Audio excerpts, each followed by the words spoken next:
네, 더우시죠? 네. 더운데 선풍기를 이렇게 갖다 놔주셨네요. 나눠드릴까요? 이거 조금 해서 어떻게. 네. 저는 사람에 대한 관심이 굉장히 많습니다. 사람을 보면 마음이 굉장히 많이 가요. 또 마음을 이렇게 주게 되면 그 사람을 믿어주고 싶어집니다. 그렇게 한 사람을 믿어주면 또 잘 안 바뀝니다. 그래서 그런지 저는 친구도 많고 지인도 많습니다. 그리고 또 한 번 사귀면 굉장히 오래 사귀는 편입니다. 이렇게 인간애가 풍성한 저희 이런 모습을 저희 아버지는 한마디로 친구 좋아하는 놈 이렇게 평화해버리기도 하는데요. 진짜 제가 사람을 좋아합니다. 오늘 바로 사람 이야기를 한번 하고 싶습니다. 오늘 본문은 인사말이에요. 여러분들 오늘 본문 봉독하는 동안 사람 이름만 많이 나온다 생각하셨을 겁니다.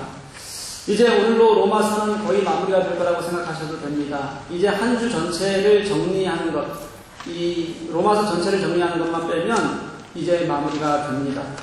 15장까지 이어져 왔던 복음, 그리고 그 다음 소망, 그리고 그것을 우리 삶으로 어떻게 살아낼 것인가라는 사랑, 이 모든 것이 이제 끝이 나고요. 이제 편지의 마무리로 들어가는데 이 편지의 마무리는 전부 다 이름이다 이렇게 생각하셔도 됩니다. 그런데 이 이름들을 우리가 보면 잘 알지 못하는 이름들이에요. 이거는 바울만 아는 사람들, 우리는 잘 생소한 이름들인데요. 이렇게 나와는 별로 상관이 없을 것 같은 이름들을 읽어가면서 제가 묵상을 하고 있는데 그때 구약 느헤미야 3장의 말씀이 생각이 났습니다. 구약에는 굉장히 유난히 사람들의 이름들이 많이 나옵니다. 왜 많이 나오냐면 이 히브리 민족들은 이 민족의 역사를 정체성을 중요시 여기기 때문에 족보가 되풀이되는 경우들이 굉장히 많아요. 세대에서 세대를 넘어갈 때 또는 어디에서 무엇인가 바뀔 때는 늘 이렇게 족보들이 되풀이됩니다. 그런데 족보가 아니면서 한 장 전체를 이름으로 채우는 말씀이 이 느헤미야 3장 말씀이에요. 느헤미야라는 사람 여러분 아십니까? 바벨론 포로로 잡혀갔던 유다 민족들이 세 차례에 걸쳐서 귀환을 하게 되는데요. 이때 세 번째 3차의 총독으로 귀환했던 사람이 느헤미야입니다. 그가 오자마자 한 일이 무엇이었냐면 예루살렘 성벽을 다시 건축하는 일이었어요. 그런데 그 방법이 무엇이었냐면 자신이 총독이기 때문에 힘을 할 수 있는데도 불구하고 그런 방법을 쓰지 않았어요. 자원하는 마음들을 하나하나 한 사람 한 사람의 헌신으로 채워가는 거였습니다. 여기부터 여기까지는 누구, 여기부터 여기까지는 누구, 이렇게 기꺼이 누군가가 자원하면 그 자리를 맡겨주고 그 자원하는 사람들이 함께 힘을 모았고 그 사람들의 이름이 느헤미야 3장 전체에 기록이 되어져 있습니다. 저는 그 한 사람 한 사람의 이름이요, 하나님께서 당신의 역사를 써나가시는 이름이라고 생각합니다. 하나님께서는 이렇게 우리 사람을 당신의 역사에 사용하시기 때문에 그렇습니다. 성서에는 수많은 이름들이 많고 그리고 하나님께서는 그 이름들을 통하여서 어떻게 역사하실지 그 이름들을 어떻게 기뻐하실지를 우리들에게 보이고 계시는 거예요. 여러분, 성경에 이름이 있고 그것이 하나님께서 사용하시는 역사다. 한번 생각해 보십시오. 그게 얼마나 감격스러운 장면이겠습니까? 오늘 본문도 그런 이름들입니다. 그런 사람들이에요. 오늘 우리는 이 이름들을 통해서 하나님께서 우리들에게 주시는 마음이 무엇일까 한번 돌아볼 수 있기를 간절히 소망합니다. 먼저 오늘 본문에 기록된 사람들이 어떤 사람들인가 하는 거예요. 오늘은 5절까지 읽었지만 오늘 대상은 23절까지입니다. 23절까지 계속 이름이 계속이 돼요. 이렇게 이름이 많아지는데 이 이름들 개인이 26명이고 가족이 2가정이고 그리고 가정교회가 나오는데 가정교회가 3교회가 나오게 됩니다. 여기에 이름 쓴 사람들은 특별한 사람들이 아닙니다. 당시 로마에 살고 있는 로마에 있는 평균적인 교인들, 신자들입니다. 특별한 사람들이 전혀 아니라는 거예요.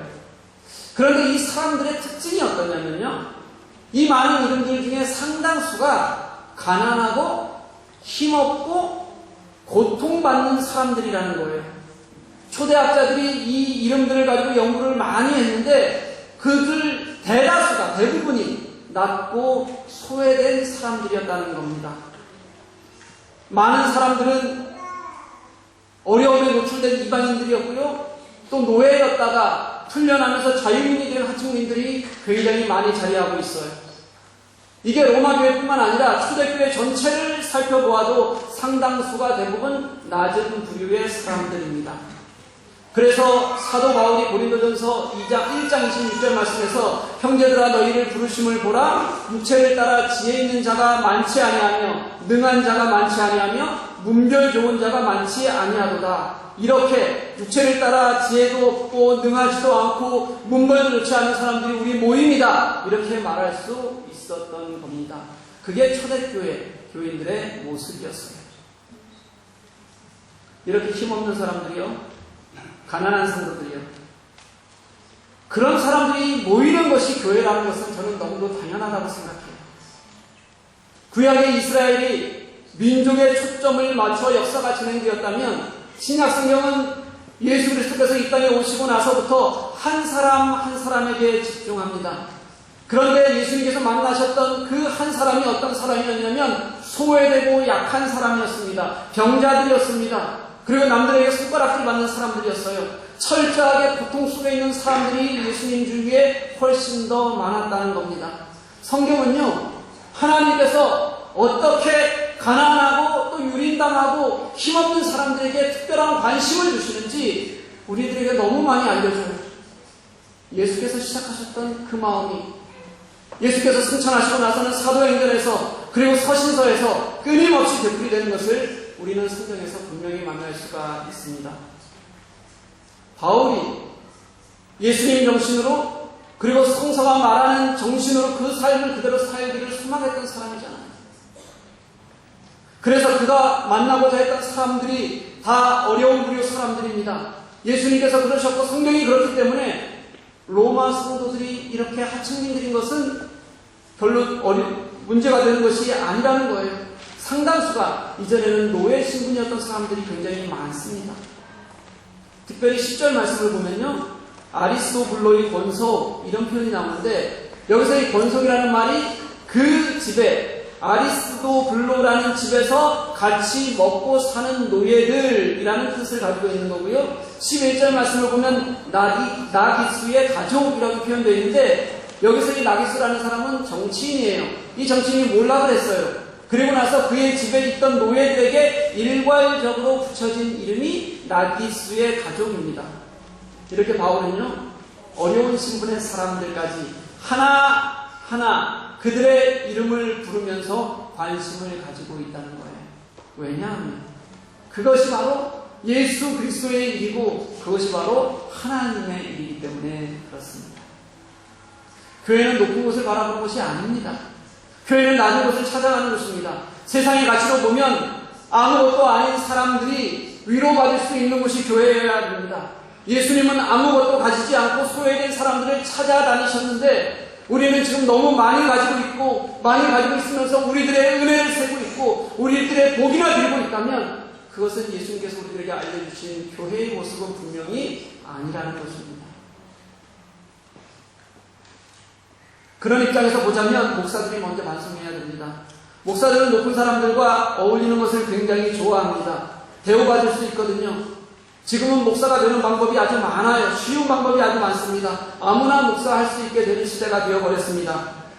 정통으로 했다고 해도 마찬가지입니다. 아무리 정통으로 목사가 되어도 자신의 능력에 비해서 사회적으로 인정하는 풍토들이 있으니까 작은 교회라도 지역에서 뭐 하나라도 맡으면 높은 사람들하고 어울릴 기회가 되고 그것을 통해 꼭 내 신분이 상승되는 것 같고 자기 만족이 되니까 자주 어울리는 모습을 우리는 볼 수 있게 됩니다. 그에 반해서 소외되고 낮은 사람들은 어떤지 한번 보십시오. 이런 분들은 찾아가야 만날 수 있습니다. 대부분이 그래요. 그들은 목사를 불러서 밥 한 끼 대접하는 것이 너무 어려운 사람들입니다. 그러다 보니까 목사들이 찾아가야 만날 수 있고 또 찾아가면 그들에게 따뜻한 밥이라도 한 끼 사 먹여야 됩니다. 시간과 정성이 필요하고 수고와 헌신이 필요합니다. 그러니까요, 그냥 어울리기만 해도 인정받고 대우받으니까 자연스럽게 높은 곳을 바라보는 안 좋은 습관들이 생기게 된 것 같아요.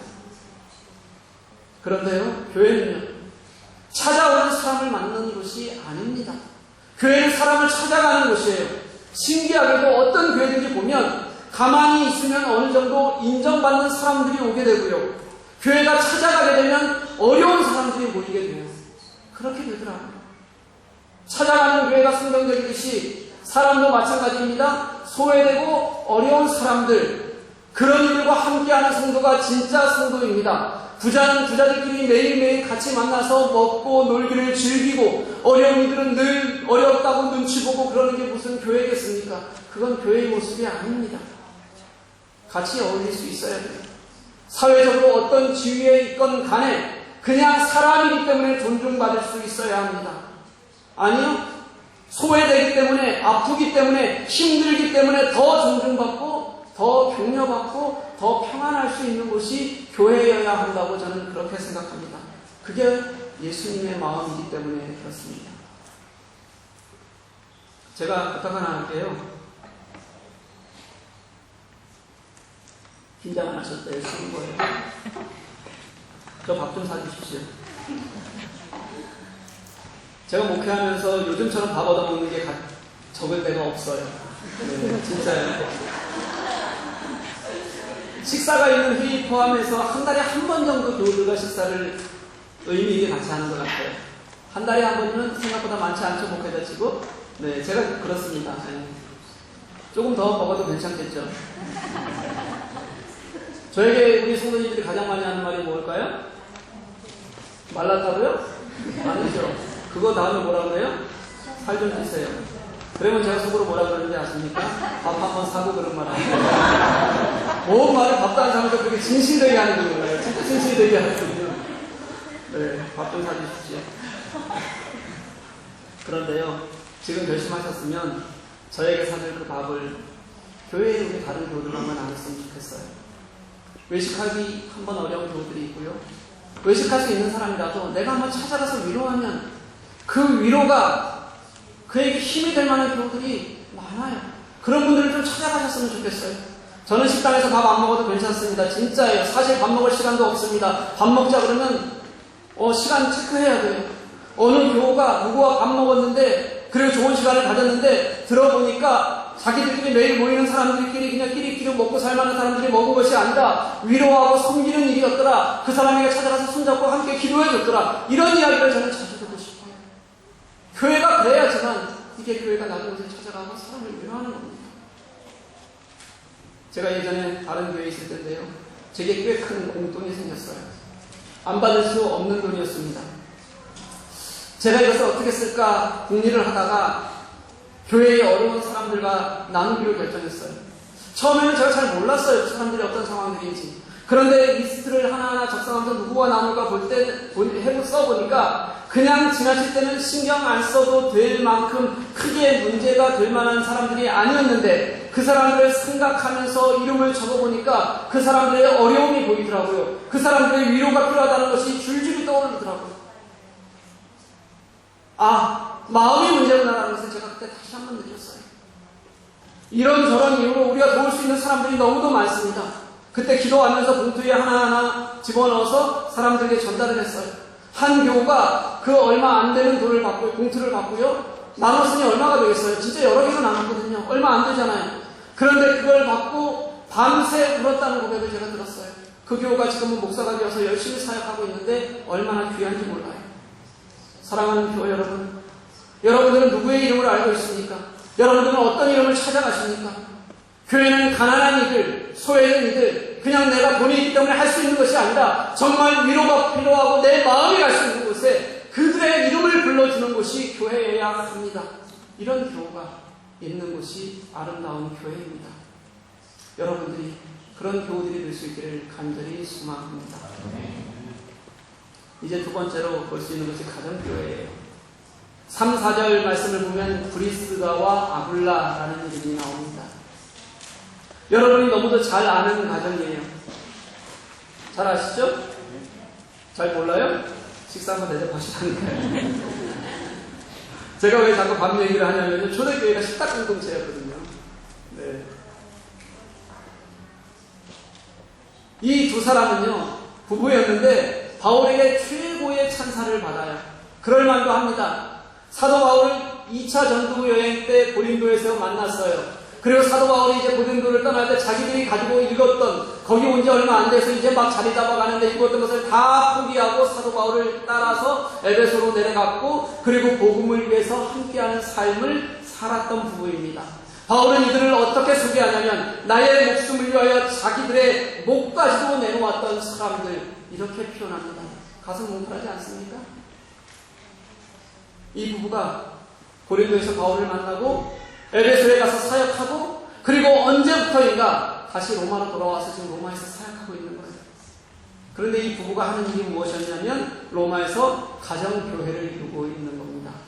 5절 말씀을 보니까 또 저희 집에 있는 교회에도 문안하라, 이렇게 기록되어져 있는데 이게 그 집이 교회였다는 겁니다. 당시의 가정교회였어요. 그 밖에도 가정교회들이 오늘 본문에는 뒤쪽에 또 나옵니다. 14절에 나오는 것도 가정교회고요. 15절에 나오는 것도 가정교회입니다. 저는 이 가정교회의 원형을 보자면 예수님께서 승천하신 후에 제자들이 모여서 마가의 다락방에서 모여서 처음 같이 기도하던 그 순간을 저는 최초의 가정교회라고 말할 수 있을 것 같아요. 이렇게 로마 교회에는 함께 모이는 가정교회들이 많았고 그 가정교회들이 기도했고 섬겼고 그리고 나서 큰 틀로 이 느슨한 교회들이 함께 모여서 조직을 이루고 있었던 것이 로마 교회의 모습이었습니다. 이 형태가 지금 현대 교회들과는 많이 다릅니다. 그럼에도 불구하고 이런 가정교회가 지금 우리 현대 시대에도 필요하다라는 것은 누구나 다 동의하고 인정합니다.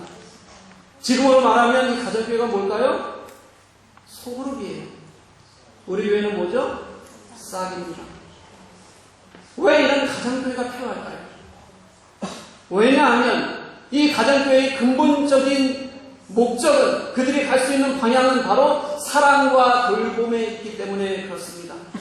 초대교회의 가장 큰 성장의 이유 중에 하나를 꼽자면 바로 이 가정교회가 가진 힘이었어요. 가정교회에서 서로 나누고 서로 사랑하고 그리고 서로 그들을 섬길 수 있는 마음들이 커지면서 교회의 생명력이 불어넣어졌다는 거죠. 그런데 교회가 커지면서 교제가 사라졌습니다. 교회는 예수 그리스도를 머리로 하는 지체라고 아무리 말해도 그게 이제는 내 얘기가 아닌 시대가 되어져 버렸어요. 서로를 위한 중보도 그리고 서로를 감싸 안는 마음도 교회에서 점점 사라져갑니다. 그저 일주일에 한 번 교회에 나와서 수백 명이 예배하고 수천 명이 예배하고 또 심한 경우는 수만 명이 예배하고 떠나면 그만이 되어버려요. 그냥 군중 속의 한 사람으로 우리 교인들이, 성도들이 남아있다는 거예요. 이것이 지금 공공교회라고 말하는 현대교회의 특징이 되어버렸습니다.